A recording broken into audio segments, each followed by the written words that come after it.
Welcome back to another episode of Black Girls Texting. It's your girl, Sade. Hey, bitches. It's your girl, Charles Pinky. I didn't know we were singing and I'm not prepared. It's Glenn. Oh, I kind of sang. That was melodic. Welcome back to another episode of Black Girls Texting. We're back again with more. I was reading some comments today on Instagram or maybe TikTok, and people were like, we love the last episode. So I'm glad you guys were happy to hear more about Summer Skin and Blue Water Girls from Dr. Jonathan, because we back again with more. Yeah, I mean, we're on the road to release, y'all. And this is going to be a super transparent episode as we kind of let you into the journey, what our journey as founders has been thus far.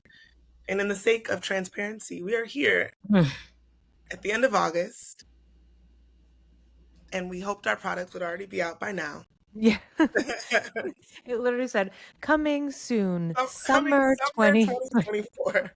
I was looking at It's that still earlier summer. today. I mean, we have Girl.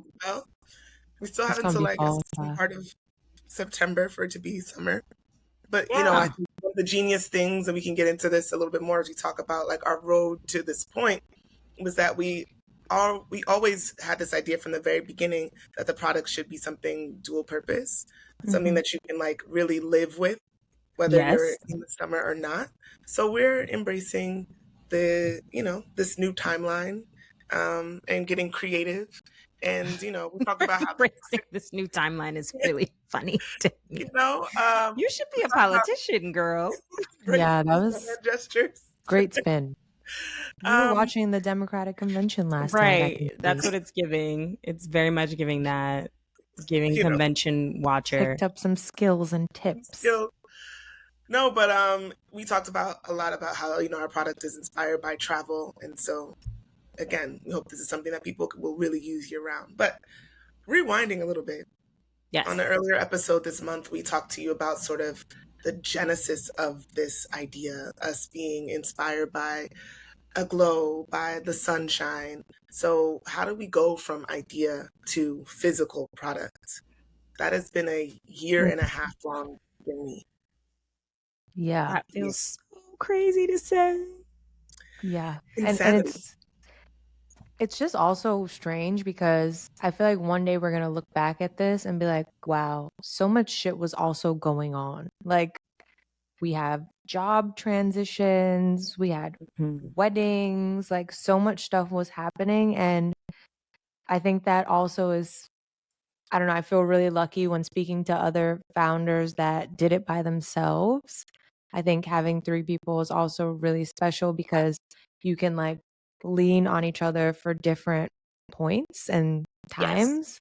And also like, I don't know, noticing like the skill sets, and it's just been a cool experience. And I think we're going to continue to get better and become experts in this world.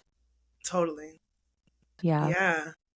I can't remember if we went into like the true origin story. Like, I know we kind of mentioned we were all in LA, but like, I don't remember if we got into this whole idea of us being like Black girls. Oh, And we yeah. kept being like Black girls Fill in the blank. driving, Black girls shopping. You know what? I Glenn and I say some of the other ideas that we said because we might. You might run use it back. them, use them. But I will say, Glenn and I had one idea, and Sade was like, "No," and I still think we will be doing it in the future. But The one I that would love to do that when we have tequila coming soon. capital. When we have capital. they're like, in their downtime. That idea. No, tequila. Ah! Remember? And Shadi was like, Talking "No, about, like, we can't do that. That hair industry is one. too hard." Oh, Yes. what was it? Was it a stockings cap? Bonnets. No, it was like I don't even want to say it because somebody's gonna do it. It was Don't a say special. it, don't say it. Okay. But But no, that was hilarious because I still like Black Girl Tequila because look at your girl today done dropped her whiskey. she did drop her whiskey. That's She's what also a billionaire. Correct. I know True. that's what you said. You were like, we have to do it. But it was funny because it's not like obviously we've been so thoughtful about this product since the inception, but like the true inception, we were like, we want to transition away from podcasting eventually. That doesn't mean that this is going away right away, but what can we do? And we were just spitting out black girl stuff and That's what black black girls girls do and black girls need.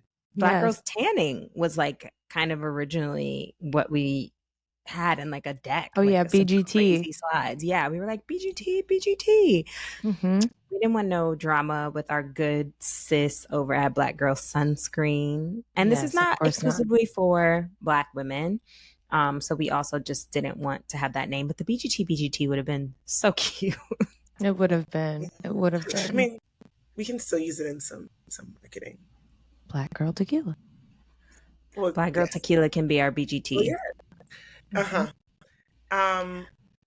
But yeah, so that's kind of like where it originated through like a really lengthy, intentional, kind of silly brainstorming session, and this idea of a tanning product was born, and it actually felt true to our brand and to our stories.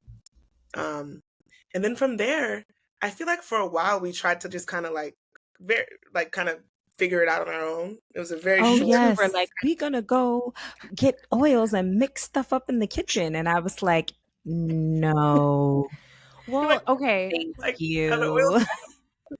Because I feel like when you're starting something off, it makes sense to maybe look at other people's stories. And there are those amazing stories of, I don't know if it's Carol's Daughter or Shea Moisture, where they were literally like whipping up formulas in their kitchen. So we were like, Glenn and I were like, let's go to the oil store and just get oils. And then we're going to research what kind of oils make you tan. Yeah. And we're going to mix it up and make our own batch. And Shadi was like, girls, no. I mean, I think it's a testament to kind of how things have changed in this industry, that there are all these like resources that we can use, that we could utilize, that we had the awareness of them. Yeah. Because I thought that was literally like the natural first step. I didn't Me know too. Only way to do it. Like a formulator. Yeah. That we can I mean, really there's have access to something like that, Yeah. I mean, I think I can share it here. If we want to cut it out, we can. But I was just telling the ladies that I recently went to a launch event at 13 Loon, which is, I like to think of it as like a black Sephora. Like it's like a beauty shop where, not beauty shop. It is a store where you can buy beauty products. Yeah. Boutique. Beauty boutique. Yeah. And the founders are Black, brown, queer, and allies. And I went there for Brooke Devard's event because she launched this beautiful fragrance called Naked Beauty. And through speaking with her, I learned that she used an incubator to kind of help her through the process. So there's even more, tools and resources, as Glenn started to speak about, for folks that kind of want to start something on their own. Right. I think the one she used was called Modern Magic. Yes. And I will say we were very privileged to not have to sit and like be batching up oils. And that's not to say that you can't do that. I think that's amazing when a lot of people do that, especially when people have not necessarily a chemistry background, but like when you hear about all these people that are like, oh, I made this oil for my hair and I was using it on my hair and it was so amazing. And then I just kept using it. It was great. Or like, I had such bad eczema. I couldn't use any products. I started making my own butters and boom, like that's incredible. Like, or my grandma always used this ingredient. And so like, I wanted to have her legacy in my products, all these things. Yeah. Blue Water Girls is not that. It is inspired by our foremothers, but we fully leaned on support because no chemists here. The girls have on their glasses, but well, we went to a laboratory in the United States, so American made. We went to a laboratory and had several meetings with them on what we wanted, how we wanted it to feel, what we wanted it to do. Because I think for all of us, like the efficacy and like it working was like the most important thing. And then we were like, okay, this works, but it feels kind of grainy and like the little glittery things are too big and I don't like how Yeah, it sits. So like it's making my hands feel funny. So like all those different versions of, expressing what we wanted, and then the formulators kind of reiterating. yeah. And I mean, throughout that process and in all the other processes that we went through and that we'll detail, it was such a like crazy uh test of like, I don't know the word I want to use. Us just like committing to an idea, especially when there's a group of three of us. So we would try something and we would think like, this is it, we got it. And then you sit with the formula for a while and you're like, I don't know anymore. It feels runny or maybe it's too thick. Like, you can really go like kind of wear yourself out. And yeah. Analysis we would often, paralysis. exactly, I was going to say that's when we would that term would come up like, let's not get into analysis paralysis. Hmm. We need to just move, Yeah. uh, and we need to get it out because we Yeah. can always perfect it as we go. We've seen so many examples of products that have come out whose formulas have just gotten even more better over time. But of course, we wanted to come out with like the strongest version of the product that we could. Yeah. But yeah, so we worked with a company that like created our formula, and they've worked on lots of products that you all probably know might have on your own shelves. And that was Yes. like a huge deal for us too. I think all of us thought that was super exciting to like go into the factory where they were making this stuff and see these shelves in their factory like that had all these products that we're familiar with. I was like, wow, we're in like really good company.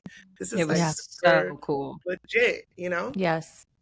And Yeah. sitting at the table with these people and like they're really taking our notes seriously. Like we are the founders of this thing.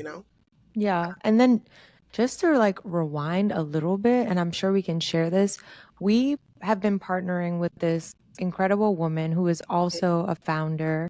Yes.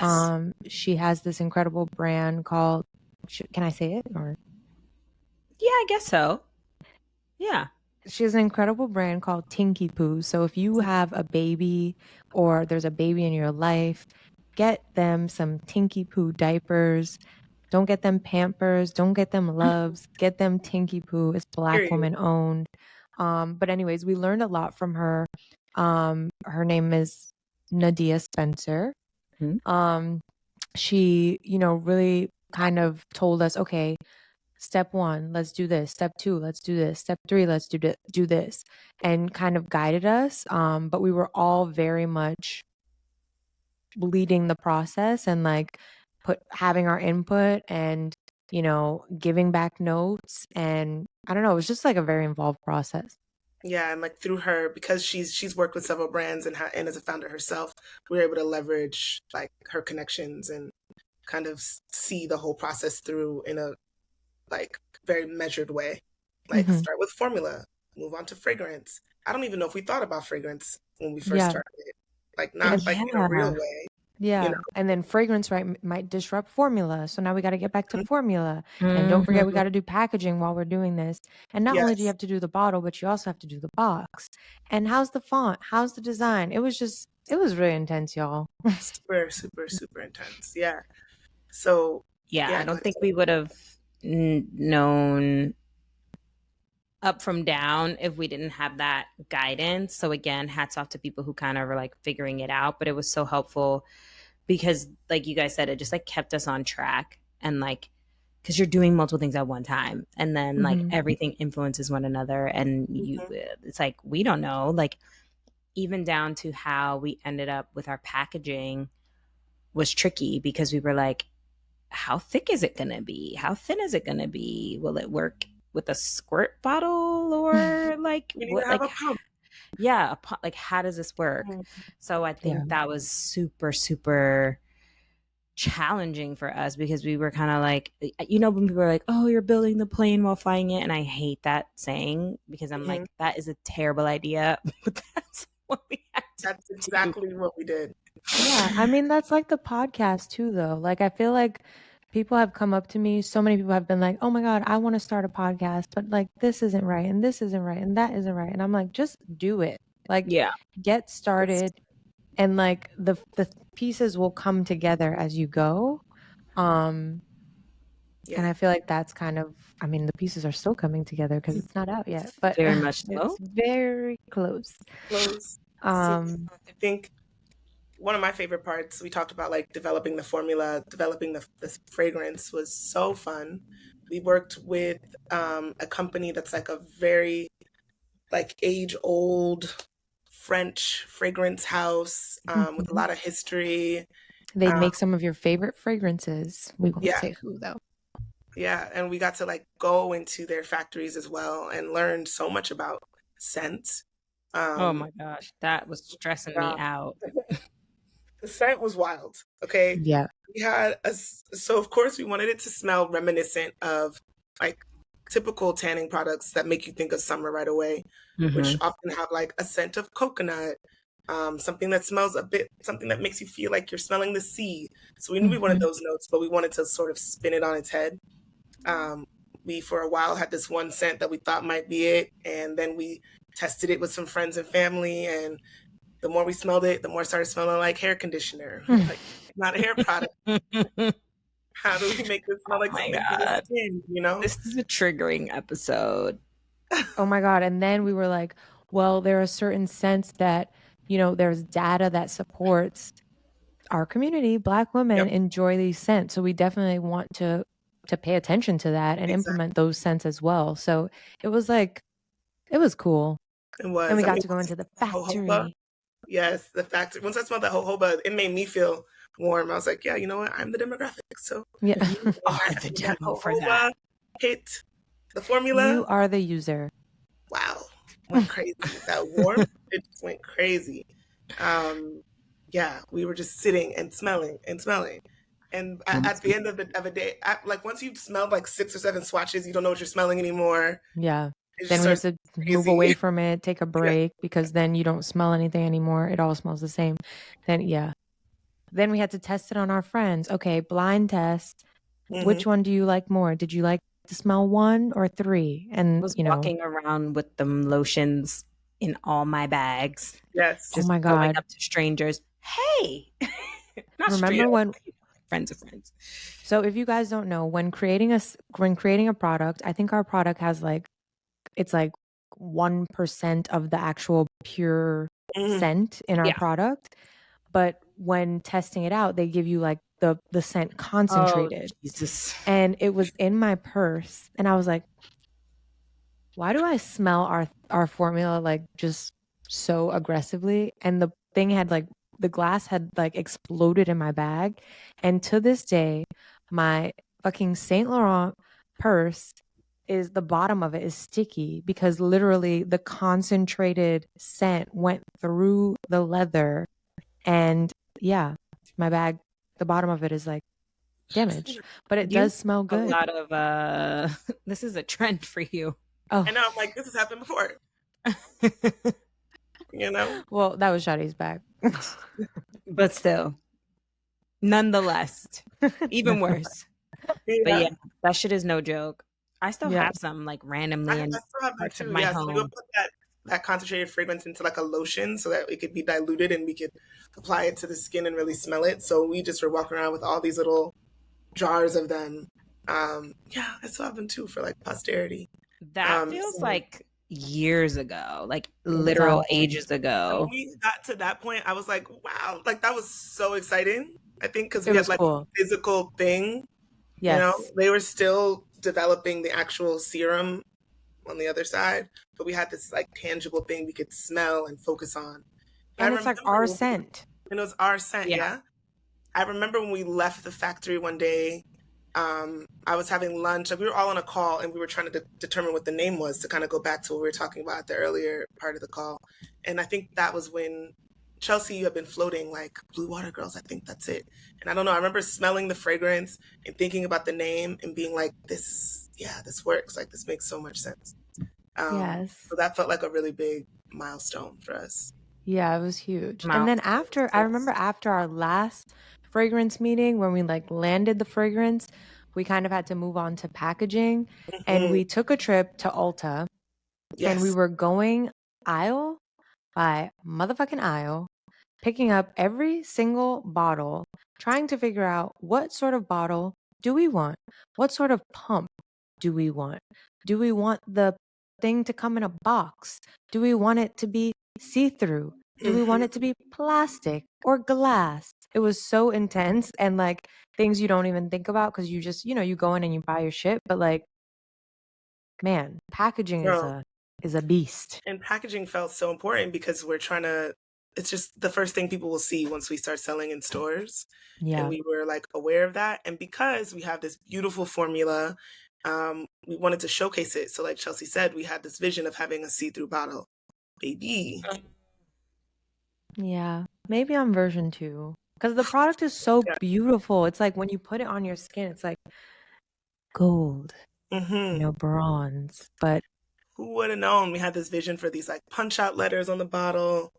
And it was just a lot harder to do than we imagined. yeah. Yeah. So that And design was a whole thing. Yeah. that's also a really good point because it's like, I think to the analysis paralysis bit, it was like, yes, of course, like we wanted things ideally the way we envisioned them, but we had to like make some concessions and be okay making those concessions because y'all wouldn't have seen this shit till 2025. I mean, and there were moments when I was like, maybe we should just wait till next summer. Yeah. So Same. just right. Yeah. But there are certain places where we absolutely did not make concessions and like Yes. the formula being one, like Yep. And I think the packaging in the next 10 years is going to look different. Oh, I for sure. think sooner than The that. formula might be the same, the formula is really good. So, Yeah. yeah. Yeah. I mean, even down to, so we're talking about packaging in terms of like the vessel, but in terms of like our typography and everything, that was a Oh my whole God. other debacle. Like, why did I agree to this website, this episode? I'm like, I can't even. Remember when we spent like 15 hours on a call designing something that we did not use any of it? But it was really great learning. It was a good exercise. It was a good exercise. It was a great exercise, but it was a very expensive exercise, yes. But it was it's like when you're picking a font that's going to be like the hero font for your brand, it's like, what does it communicate? We want it to be elevated, but we don't want to feel stuffy. We want to feel fun, but we don't want to feel like too young. And I think we found something that strikes the balance, Yeah. Yeah. And I didn't even know about like typography because literally we were looking at all these fonts and they actually made you feel differently. Like a certain font felt like, is it like a kid product? Another font was like, oh, this is too serious. I know. So like the fonts were like serifs and sans serifs and yes, serifs and sans serifs. Yes. Yeah, that was probably the hardest part for me because I'm just like not like my brain does not work like that. Like I can see something and be like, yeah, that looks nice, but like to ultimately decide like without any other context, like it's not like we could have taken all those fonts and like plopped them on a magical bottle to say like, oh, it all makes sense. Or even if you were to like try to put it on packaging, will this look nice on a website? Will this look nice? Even though to your credit, you learned how to plop it on bottles. Oh, Photoshop princess. There was a point where we were just like, like we were like freaking out. This was that was actually stressing me out. Year ago. That was like last summer. And you downloaded Photoshop and started making shit shake. That would stress me out. Like I liked it. I liked the design process. Even though my creation did not, that's not what we ended up using, but oh my god, I forgot about that. That's crazy. I know, but I thought that process was fun. It seemed like really great in the moment, but we'd been on a call for 16 hours, so we were just delusional.